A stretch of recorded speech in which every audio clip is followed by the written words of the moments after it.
Esses dias, enquanto pesquisava para fazer esse vídeo, eu encontrei um caso que me deixou intrigado. Nele, um homem invade a casa de uma família, mata todos, incluindo pai, mãe e filhos. E o mais normal nesse caso seria ele fugir de lá imediatamente, certo? Porém, ele fez o contrário. Ele ficou 8 horas no local, usando o computador e a internet da família, comendo sua comida, e só depois disso ele foi embora. E o pior de tudo é que ele nunca foi encontrado. Bom, esse é o caso do assassinato da família Setagawa.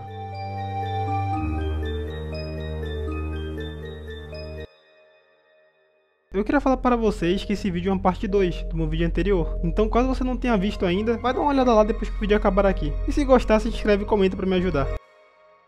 A serial killer dos apps de namoro. Bom, o caso da introdução dessa vez não vai ser o primeiro, mas fica aí que os outros também são ótimos casos. Enquanto eu estava pesquisando para esse vídeo, eu me deparei com esse artigo. Japonesa é acusada de matar 6 homens que conheceu pela internet. Eu fico intrigado com o título e clico na matéria. A matéria era sobre uma mulher de 35 anos, Kanae Kijima. Segundo a matéria, ela era uma mulher aproveitadora, se aproveitava dos homens solteiros mais velhos. Ela começava a sair em encontro com eles, fazia eles se apaixonarem por ela, e quando isso acontecia ela pedia dinheiro para eles, para ela poder se casar com os mesmos. Porém, não era isso que ela fazia, porque toda vez que ela chegava nessa etapa e dava um dinheiro para ela imediatamente os matava. Mas ela era inteligente e disfarçava os crimes para que parecessem suicídio ou acidente. E a Kanae, quando não era uma serial killer, era uma mulher normal. Ela tinha um blog simples de culinária e também trabalhava em um bar. E a polícia só encontrou ela como suspeita quando a sua última vítima, um empresário de 41 anos, foi encontrado morto dentro de um carro. Ele foi morto por inalação de um gás tóxico. A polícia no começo achou que era porém não faria sentido, já que não havia chave na ignição do carro e nenhuma carta de despedida. Após isso, a polícia verificou a conta bancária do empresário e verificou que ele havia transferido 5 milhões de ienes, cerca de 94 mil reais, para a Kijima no dia anterior. A morte de uma lutadora japonesa. Hanae Kimura foi uma lutadora japonesa de 22 anos. Ela participou de um reality show, o Terrace House. Ela foi encontrada morta no dia 23 de maio, depois de ter suas redes sociais spamadas de comentários negativos. Ela participou desse reality show da Netflix e nele que tudo deu errado. Ela foi muito criticada dentro dele. Aí quando ela viu tantos comentários negativos, ela não aguentou a pressão e infelizmente acabou por tirar sua vida. Porém, ela escreveu uma carta antes de tirar sua vida, mas eu infelizmente não encontrei ela. E minutos antes dela tirar sua vida, ela escreveu um tweet: "Eu queria ser amada, desculpem por ser fraca." É um caso infeliz e mostra como a internet pode ser cruel, sem medo das consequências. Aconteceu isso recentemente no Brasil, então esse tipo de caso não é exclusivo só do Japão.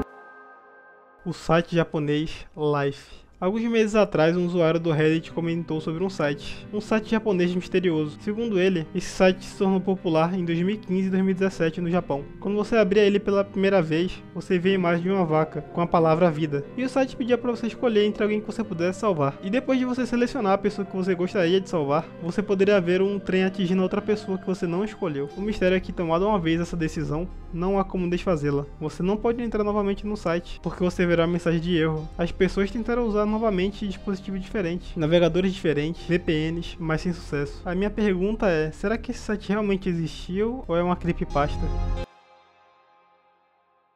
O assassinato da família Setagawa. Marido e mulher, Mikio Yasuko e sua filha Nina e seu filho Rei foram assassinados durante uma invasão domiciliar por um agressor desconhecido, que permaneceu na casa da família por várias horas antes de desaparecer. A polícia japonesa lançou uma investigação massiva que descobriu o DNA do assassino e muitas pistas específicas sobre sua identidade, mas o autor do crime nunca foi identificado. No dia 31 de dezembro de 2000, os corpos da família foram descobertos pela mãe de Yasuko. O assassino teria entrado pela janela aberta do banheiro no segundo andar e conseguiu acesso subindo a árvore, removendo a tela da janela. O assassino permaneceu dentro da casa de 2 a 10 horas, usando o computador da família, consumindo a comida da família e tirando uma soneca no sofá. Uma análise do computador do Mikio revelou que ele havia se conectado à internet na manhã seguinte aos assassinatos, às 1h18, e novamente por volta das 10 horas, mais ou menos na hora que a mãe de Yasuko entrou na casa e descobriu os assassinatos. Bom, eu meio que resumi e censurei alguns acontecimentos do caso, mas a descrição desse caso é muito pesada. O jeito que os familiares foram assassinados é muito desumano. E cara, até hoje não se sabe quem cometeu os crimes, e nem por que cometeu, qual a motivação, ou se apenas era um psicopata que matou a família sem nenhum motivo. Bom, é um caso intrigante e pesado. Eu espero que esse assassino seja achado em algum momento. Opa, eu sou o Raven. E bom, vocês já ouviram sobre a história de Takahiro Karazawa? Takahiro era um advogado de defesa, onde ele foi defender um cliente chamado Hasegawa, que era um estudante. Tudo começou em 2009. O Hasegawa fazia alguns posts com o intuito de zoar e ofender as pessoas.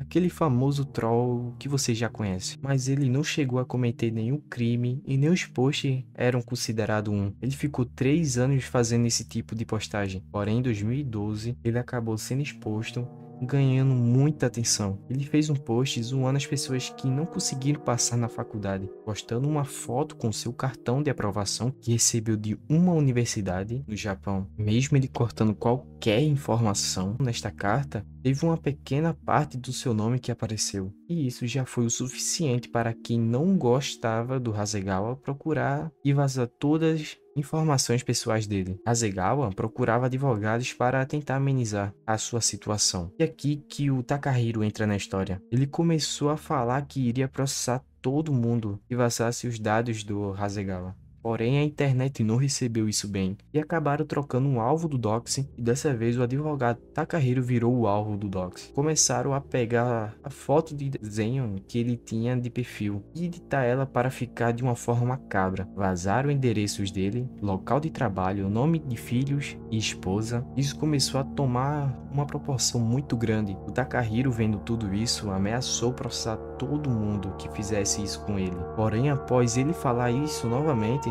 começaram a aumentar a intensidade do doxing. Chegaram até a enviar ameaças de morte para ele. Até criaram um vírus com seu nome e imagem que se espalhou com facilidade pelo Japão, infectando vários computadores pessoais e empresariais, fazendo com que no ano daquele doxing, o Takahiro fosse o segundo nome do mundo a receber mais ameaças de morte. Com tudo isso acontecendo, ele foi chamado para falar em rede nacional sobre tudo, porém não adiantou, algo que não é novidade. Foi obrigado a ficar, mudando várias e várias vezes. Hoje em dia eu não sei como ele está, mas na época seguiam ele em todo canto. Essa história foi tão longe que chegaram até criar uma religião. Os membros eram conhecidos como Koshinites. Para eles, Karazawa era praticamente um deus e começaram a espalhar sua imagem pelo Japão. Depois, entre aspas, se tornou uma sociedade e era até mesmo a própria moeda, que tinha um nome Karacoin. Zero criatividade para fazer essa moeda. É incrível como essa história chega ao ponto de ser bizarro. Mas enfim, eu sei que esse tipo de caso não é só exclusivo do Japão, porém tem muitos casos desse tipo lá, então dá pra ver o quão problemático é a internet do Japão, e por isso eu acho muito interessante os casos que acontecem lá. E bom, esse foi o vídeo. Eu queria agradecer ao Raven pela participação. O canal dele tá aí na descrição do vídeo. E caso você tenha gostado, deixa o like e se inscreve. E se quiser uma parte 3 no futuro, comenta aí. Se esse vídeo for bem, eu trarei uma parte 3. E é isso. Até o próximo vídeo.